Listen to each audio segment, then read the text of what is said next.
la foi qui me fait vivre. Les fils et filles de Dieu. Pardon et acceptation. Mais à tous ceux qui l'ont reçu, il a donné le pouvoir de devenir fils de Dieu, à ceux qui croient en son nom. Jean 1, verset 12. C'est par la foi en Jésus que la vérité est acceptée dans le cœur et que l'agent humain est purifié et nettoyé.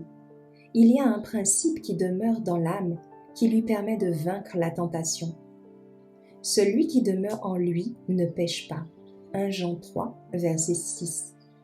Dieu a le pouvoir de garder l'âme qui est en Christ et qui est soumise à la tentation. Une simple profession de piété est sans valeur.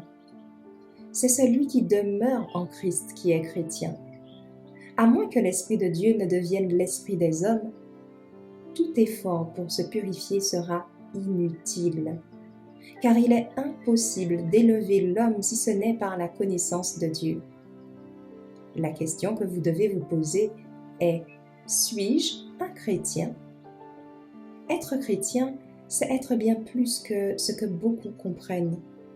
Cela signifie plus que simple fait d'avoir son nom sur les registres de l'Église. Cela signifie être uni au Christ. Cela signifie avoir une foi simple, une confiance inébranlable en Dieu. Cela signifie avoir une confiance enfantine en votre Père céleste par le nom et les mérites de son cher Fils. Aimez-vous garder les commandements de Dieu?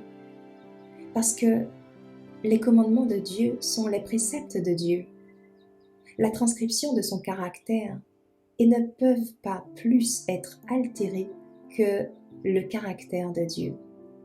Respectez-vous et aimez-vous la loi de Jéhovah? En tant que les fils et filles de Dieu, les chrétiens doivent s'efforcer d'atteindre l'idéal élevé qui leur est proposé dans l'Évangile. Ils ne doivent se contenter de rien de moins que la perfection. À ceux qui le reçoivent, il donne le pouvoir de devenir fils de Dieu, afin que Dieu les reçoive enfin comme les siens pour habiter avec lui pendant l'éternité. Si pendant cette vie ils sont fidèles à Dieu, ils verront enfin sa face, et son nom sera sur leur front. Apocalypse 22, verset 4. Et quel est le bonheur du ciel sinon de voir Dieu? Quelle plus grande joie pourrait arriver aux pécheurs sauvés par la grâce du Christ que regarder la face de Dieu et de le connaître comme Père?